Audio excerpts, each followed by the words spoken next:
గత 40 రోజులుగా గడప గడపగా పొద్దున 9 గంటల నుంచి రాత్రి 10 వరకు ఏమాత్రం అవ్వకుండా ఏమాత్రం తగ్గకుండా బడుగు బలహీన వర్గాలు బీసీ ఎస్సీ ఎస్టీ మైనారిటీల ఆత్మ గౌరవాని కోసం ప్రతి ఇంటికి పోవడం జరిగింది. ఈ రోజు నా చివరి రోజు. నేను ప్రతిసారి చెప్తూ ఉంటాను, ఈ పోరాటం బడుగు బలహీన వర్గాలు బీసీ ఎస్సీ ఎస్టీ మైనారిటీల ఆత్మ గౌరవాన్ని పెంచే పోరాటం అని. అందుకనే చాలా మంది అన్నారు, సార్ మీరు ఎందుకు సార్ ఇంత డబ్బులు మీకు ఇచ్చినా కానీ మీరు విత్డ్రా చేసుకోవట్లంటే, నేను ఎప్పుడైతే ఆ రోజు విత్డ్రా చేసుకుంటే మన ఆత్మ గౌరవం ఆ రోజు కిందకు పోయింది. కరెక్టా కదా?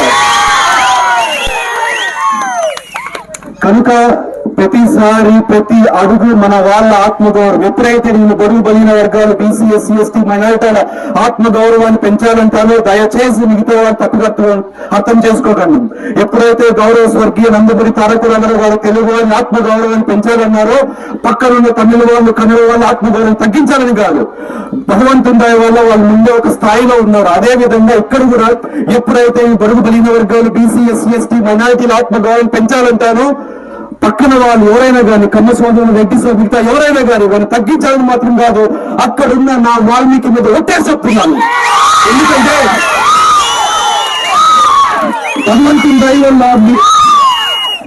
దయ వల్ల మీ పూర్వీకుల యొక్క దురదృష్టి వల్ల మీరు ఒక మంచి స్థాయిలో ఉన్నారు. మా వాళ్ళని మీరు ఒక మంచి స్థాయికి తీసుకుని ఒక తప్ప మిమ్మల్ని ఎప్పుడూ తగ్గించాలని కాదు. మిగతా నేను చేసిన ప్రతి కార్యక్రమం అందరు గమనించండి. ప్రతి కార్యక్రమం ఏ రోజు కులమత రాజకీయాలకు సంబంధం లేకుండా చేశారు. ప్రతి ఒక్కరు ఇక్కడ దగ్గరలో ఉన్న మన ఈశ్వరెడ్డి కుటుంబం మామిళ్ళపల్లిలో ఈశ్వరెడ్డి కుటుంబానికి వెళ్ళి ఆ రోజు ఆయన అంత బాధలో ఉంటే ఆ కుటుంబం ఆ వ్యక్తి పైనుంచి పని చనిపోతే ఆ కుటుంబాన్ని ఫస్ట్ పరామర్శించి ₹1,00,000 ఇచ్చిన వ్యక్తి నేను. అంటే నేను ఒక్క వాల్మీకి మాత్రమే ఎప్పుడు చేయలేదు. చిట్టామురళి కుటుంబం తెలుసా మీ అందరికీ?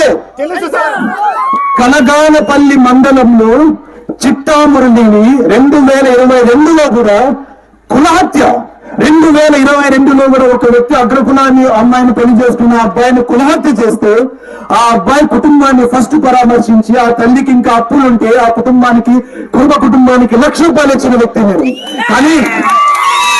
కానీ బాధాకరం ఏంటంటే 2022లో కూడా కులహత్య జరగడం. ఇప్పుడు ప్రతి ఒక్క బీసీ ఎస్సీ ఎస్టీ మైనారిటీల వెనకాల ప్రొఫెసర్ రాజేష్ ఉన్నాడని అందరికీ తెలుసు. ఏ ఒక్కరు మన వాళ్ళ మీద టచ్ చేసే దమ్ము ధైర్యం అన్యాయంగా మా వాళ్ళు ఎవరైనా కానీ తప్పు చేస్తే నేనే వాళ్ళని పోలీస్ స్టేషన్ వరకు తీసుకెళ్లిన రోజులు ఎన్నో ఉన్నాయి.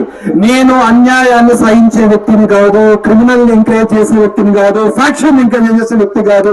నేను పేదరికాన్ని జయించి 17 సంవత్సరాలు నా తండ్రి చచ్చిపోయాడు. మీకు తెలుసా ఎన్ని కష్టాలు అనుభవించుంటారు?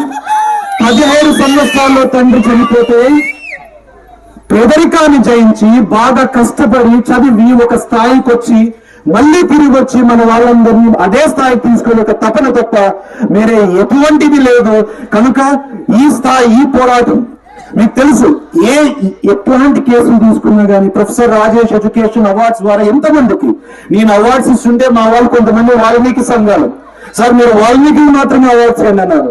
అరే ఇది ఎంతవరకు న్యాయం అయ్యా? 550 చదువుకున్న పిల్లలు ప్రతి కుల వర్గాలు కమ్మ సోదరులు రెడ్డి సోదరులు కూడా మొత్తం ఆ రోజు ₹7,00,000 ఒకే రోజు ఇస్తే అందులో 12 మంది కమ్మ వాళ్ళు రెడ్డి వాళ్ళు ఉన్నారంటే దాన్ని బట్టి మీరు అర్థం చేసుకోవచ్చు.